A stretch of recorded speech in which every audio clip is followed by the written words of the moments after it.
Vamos a leer la palabra del Señor en Romanos capítulo 6. Vamos a leer en el versículo 19 hasta el 23. Dice así la palabra del Señor: hablo en términos humanos por la debilidad de vuestra carne, porque como para iniquidad presentasteis vuestros miembros para servir a la inmundicia y a la iniquidad, así ahora para santificación presentad vuestros miembros para servir a la justicia. Porque cuando erais siervos del pecado, erais libres acerca de la justicia. ¿Qué fruto pues teníais entonces de aquellas cosas de las cuales ahora os avergonzáis? Porque el fin de ellas es muerte. Pero ahora, libertados del pecado y hechos siervos de Dios, tenéis por fruto, por vuestro fruto, la santificación y como fin la vida eterna.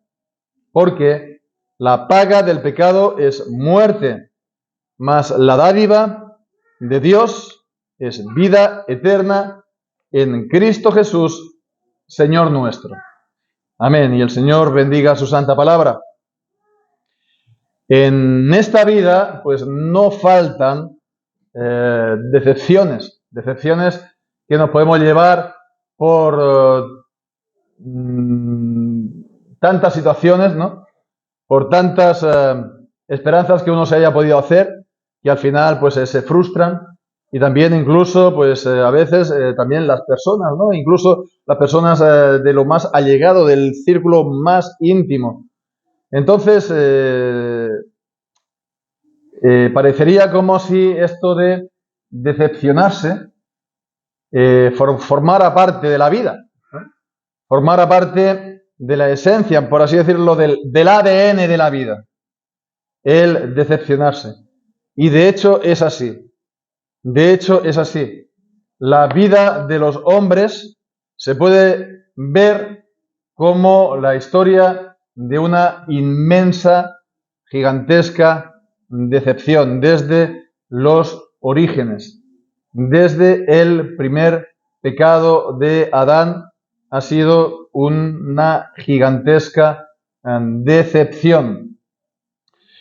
Si vamos al relato del Génesis en el capítulo 2, el capítulo 3, el relato de los orígenes, bueno, también el capítulo 1, ¿no? Ahí ya vemos cómo el Señor pues creó al hombre a su imagen y semejanza. Esta imagen de Dios, que por supuesto no es una imagen física. Dios es espíritu, no tiene cuerpo. Entonces es algo que tiene que ver con el espíritu humano. Entonces tiene que ver con los dones naturales que el Señor nos ha dado, la inteligencia, la voluntad. Fijemos que entonces cuando Dios creó al hombre, lo hizo completamente sano en todos los sentidos, en su inteligencia, en su voluntad, ¿no? Uno no se puede imaginar a Adán deprimido, por ejemplo, ¿no? Él estaba completamente sano, completamente su naturaleza íntegra, y también además de esto pues le dio esa justicia y santidad, que forma también pues la parte principal de la imagen de Dios, porque Dios es santo, Dios es justo, y lo hizo pues a su imagen y a su semejanza. Lo hizo muy bueno, como vemos en el capítulo 1 de Génesis. La ley de Dios estaba grabada en su corazón, y él pues por naturaleza hacía el bien. Él por naturaleza hacía pues la voluntad del Señor y no había conocido el malo, lo malo, ¿no? La maldad. Por supuesto no tenía tampoco delante de sí la perspectiva de la muerte, porque Dios no lo había hecho mortal. Le había dado sí la promesa de la vida por una parte en las condiciones del pacto de las obras, ¿no?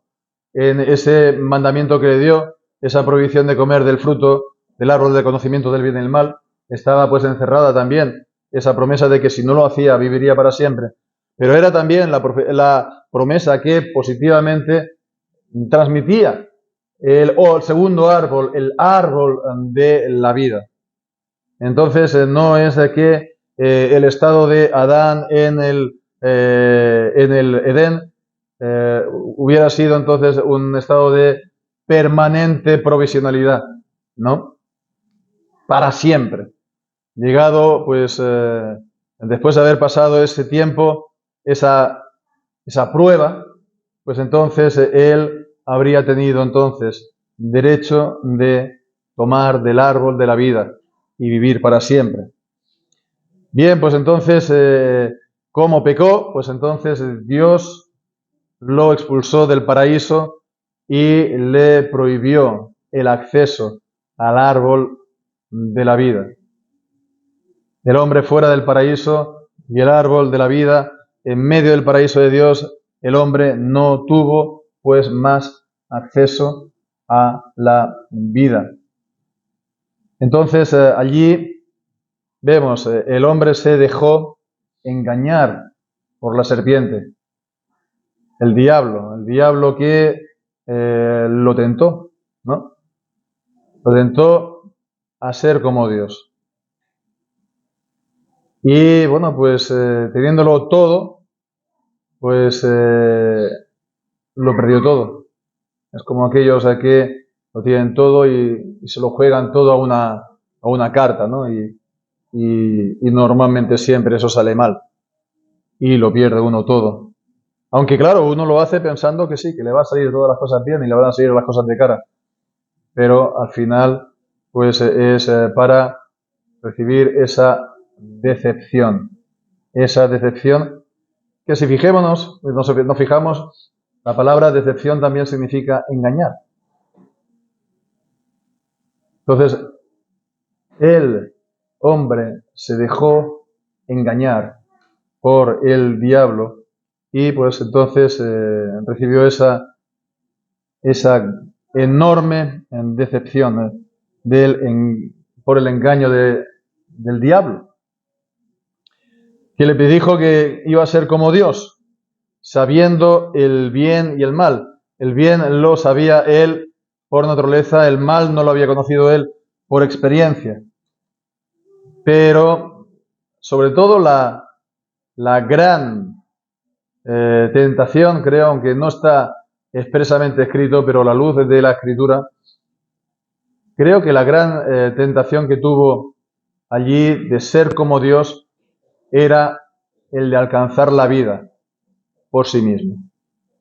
El de alcanzar la vida sin las condiciones o sin lo que Dios había establecido. Alcanzar la vida sin echar mano del árbol de la vida. Alcanzar la vida uno directamente y por sí mismo sin Dios. De esa manera entonces, sería ser como Dios, porque Dios tiene toda vida en sí mismo y toda bendición, toda bienaventuranza en sí mismo. Y ese fue pues el gran engaño del diablo y es el gran engaño también del pecado. Lo propio del pecado es, primero, te engaña y después te mata. En Hebreos, el capítulo 3 y versículo 13 leemos: antes exhortaos los unos a los otros cada día, entre tanto que se dice hoy, para que ninguno de vosotros se endurezca por el engaño del pecado. El pecado engaña, el pecado pone delante de los hombres un espejismo para que los hombres se lancen al mismo y al final pues se den con la dura realidad. Lo propio del pecado es entonces cegar y endurecer. Es hacer que uno tome un camino y no lo suelte porque su corazón se ha apegado a ese pecado y se ha endurecido en contra de la palabra de Dios. Y esto ha sido así desde siempre. Esto ha sido así desde desde el principio, desde el primer hombre, desde Adán. Y bien, pues entonces, si vamos aquí al texto de Romanos, en Romanos 6, en el versículo 23, se nos dice que la paga del pecado es muerte. Primero, el pecado te engaña y luego te mata. Aquí el pecado, vemos, está presentado como una persona. La palabra para paga en el original está hablando de la paga que daban que recibían los soldados en paga de comida, ¿no? La ración de subsistencia en el frente, ¿no? Que lo pagaba pues entonces el mando, el general. Entonces está pues el pecado presentado como si fuera ese general. Y lo que le paga, vemos, no es entonces esa vida que pretendía, que quería recibir. ¿Cómo le paga? Con la muerte. Fue un trágico engaño.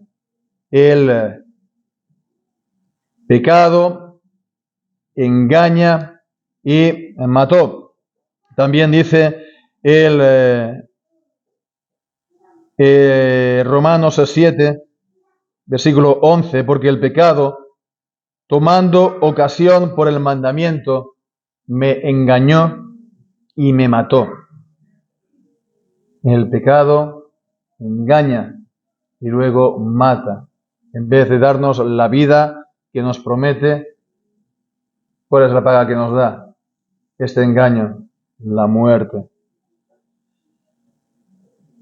Pues esta muerte, en todos los sentidos de la palabra, por supuesto, ya espiritualmente, en Edén, Adán y Eva, inmediatamente después de pecar, se dieron cuenta, conocieron por propia experiencia el mal.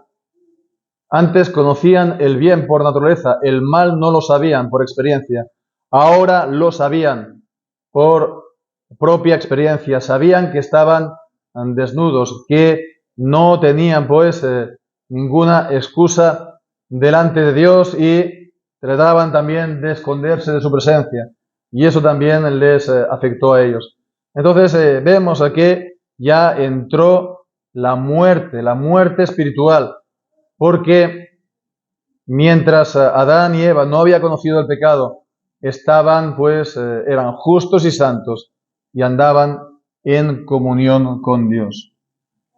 Eso fue una muerte espiritual y la Biblia habla de esta muerte espiritual, por ejemplo, en Efesios capítulo 2, cuando dice, Él os dio vida a vosotros que estabais muertos en vuestros delitos y pecados. No está hablando aquí de la muerte física, está hablando de esta muerte espiritual, estar ajenos de la vida de Dios por el pecado que hay en nosotros.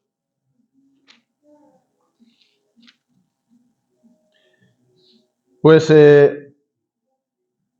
esta muerte no fue al final solamente algo espiritual, sino que también se cumplió en el sentido pleno también en la muerte física,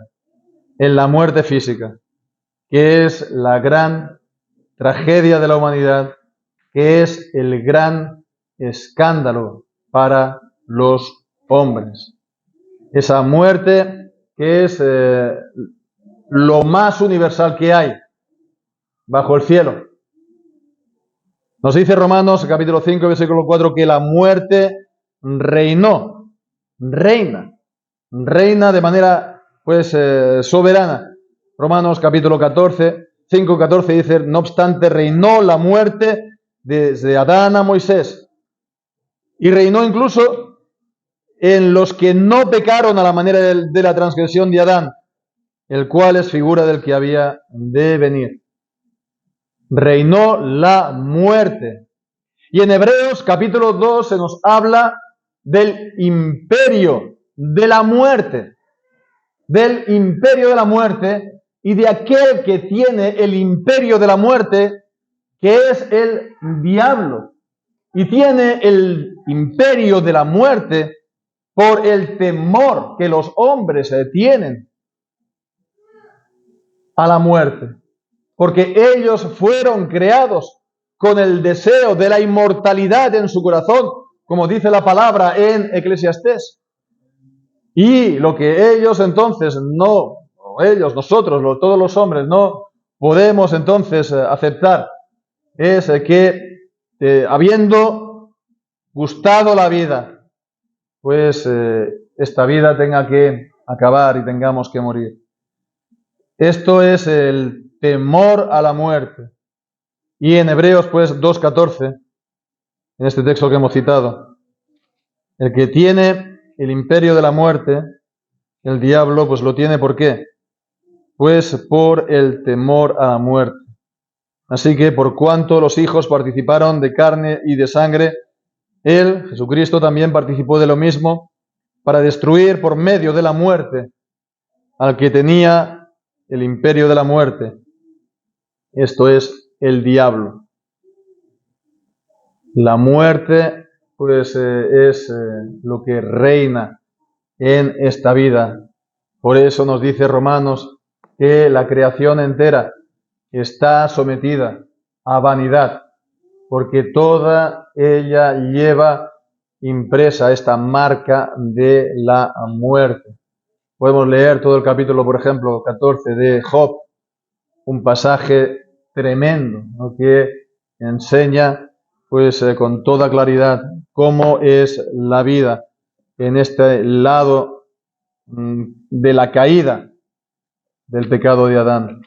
Podemos leer tan solo los versículos 16 y 17, y ahí dice, pues,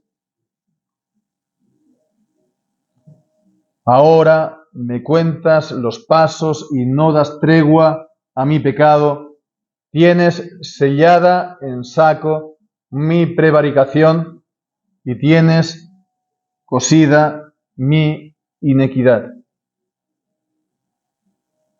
El Señor, por lo tanto, pues ha encerrado todo bajo pecado y también ha encerrado todo bajo la muerte. ¿Cómo pues los hombres se enfrentan a eso?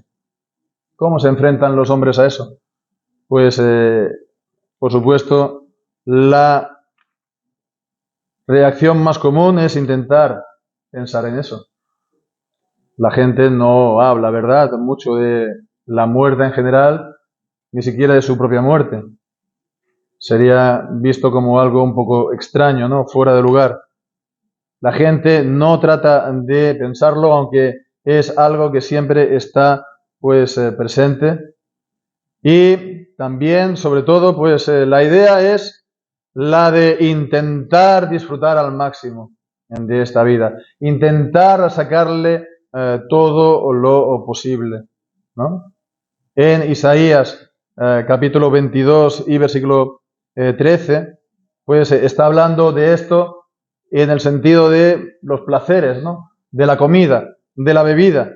Y dice, he aquí gozo y alegría, matando vacas y degollando ovejas, comiendo carne y bebiendo vino, diciendo, comamos y bebamos, porque mañana moriremos. Entonces la idea, pues, de sacarle todo el partido a esta vida, comer y beber, que ha sido, pues, la actividad principal, ¿verdad?, en estos últimos días, ¿no?, en los que, pues, teóricamente, pues, se celebra el nacimiento de Cristo. Comer y beber para, digamos, olvidarse de que mañana moriremos. Y esto no agrada a Dios. Por eso dice el versículo 14, esto fue revelado a mis oídos de parte de Jehová de los ejércitos, que este pecado no será perdonado hasta que muráis. No le agrada a Dios este tipo de celebraciones, entre comillas, en su honor. Que sea comamos y bebamos, porque mañana moriremos. Pero bueno, no es solamente esto, es la idea de la evasión, la idea de el entretenimiento, ¿no? Que es lo que mueve tanto el mundo, ¿no? Estar, pues, siempre, pues, intentando llenar la vida con las últimas películas del Netflix o con las últimas canciones que sacan, ¿no? Llenar la vida con todo tipo de cosas para no pensar en lo que es la realidad. Pero también es algo más bien del corazón. Es la idea, por lo tanto, de aferrarse a esta vida de esta manera, sacarle todo lo posible. Voy a viajar todo lo que pueda, voy a disfrutar todo lo que pueda, lo que dicen, no, el carpe diem, no, aprovecha este día, ¿no? Bien, pues eso es lo que hace la gente, pero evidentemente esto no soluciona absolutamente nada. En las cosas, digamos, los casos peores, lo único que hace es, pues eso sí, empeorar las cosas. Hacer que la muerte que se teme tanto se presente antes. Si uno se lanza a todo tipo de excesos y todo tipo de vicios, la muerte ciertamente vendrá antes. Otros, pues, bueno, pues lo toman, como dicen, con filosofía. No se puede hacer nada. Es ley de vida. ¿No? Pero eso no les sirve tampoco. Absolutamente de nada. No les va a servir para prolongar ni un solo momento su vida. Y después de esta vida no queda, según la perspectiva de la gente que no cree en el Señor, absolutamente nada. Y eso pues le lleva a muchos también a la desesperación e incluso a quitarse la vida. Y eso pues es lo más trágico, como Judas, ¿no? Que no solucionó absolutamente nada con su suicidio, ¿verdad? Pues así tampoco. Esta desesperación por el paso de la vida, por la muerte, pues ¿cómo se puede solucionar con la muerte misma?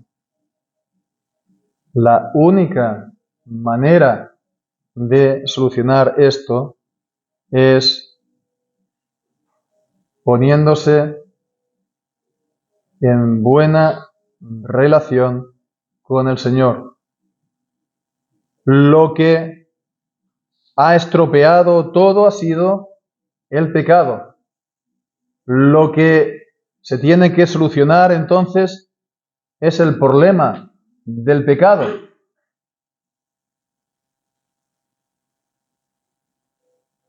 Y se tiene que solucionar lo primero.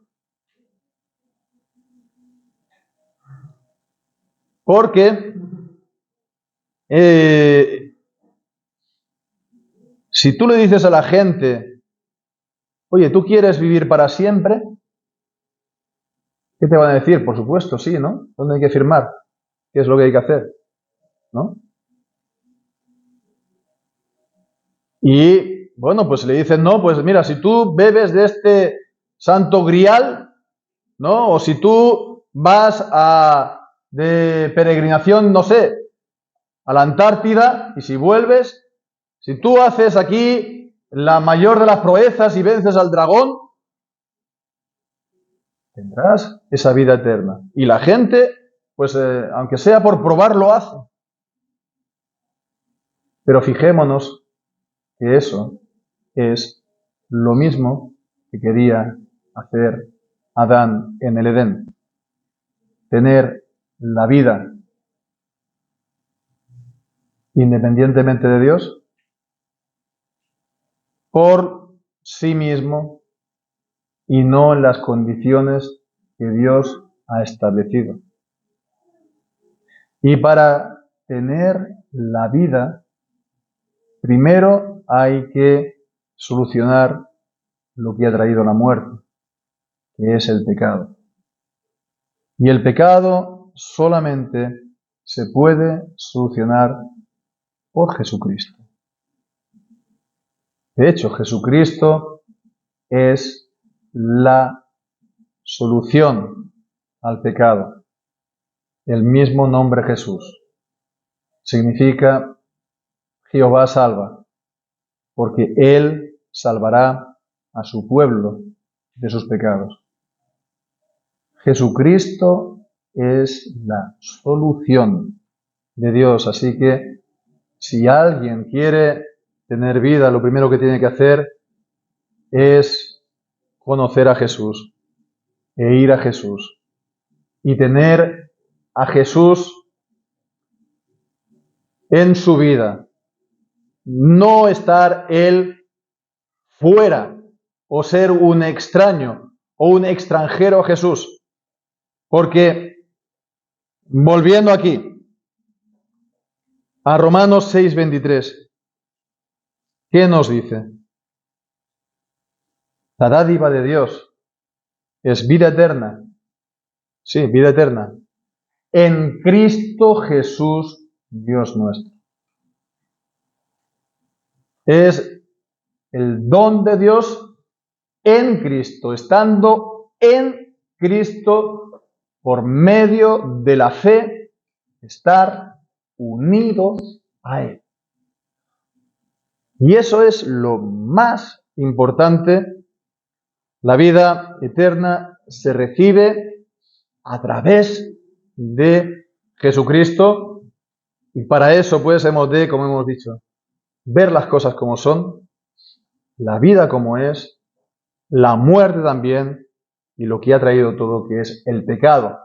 Que no es el pecado en general, que no es el pecado del mundo, que no es el pecado del sistema, que no es el pecado de etcétera, etcétera, etcétera, de la economía, del gobierno. Es el pecado de todos y cada uno, y todo comienza por ahí, por el pecado de uno mismo y de reconocer cada uno sus propios pecados.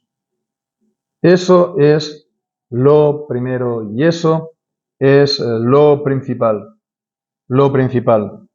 para nosotros.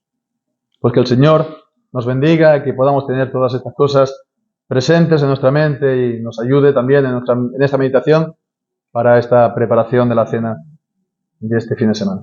El Señor pues bendiga su palabra.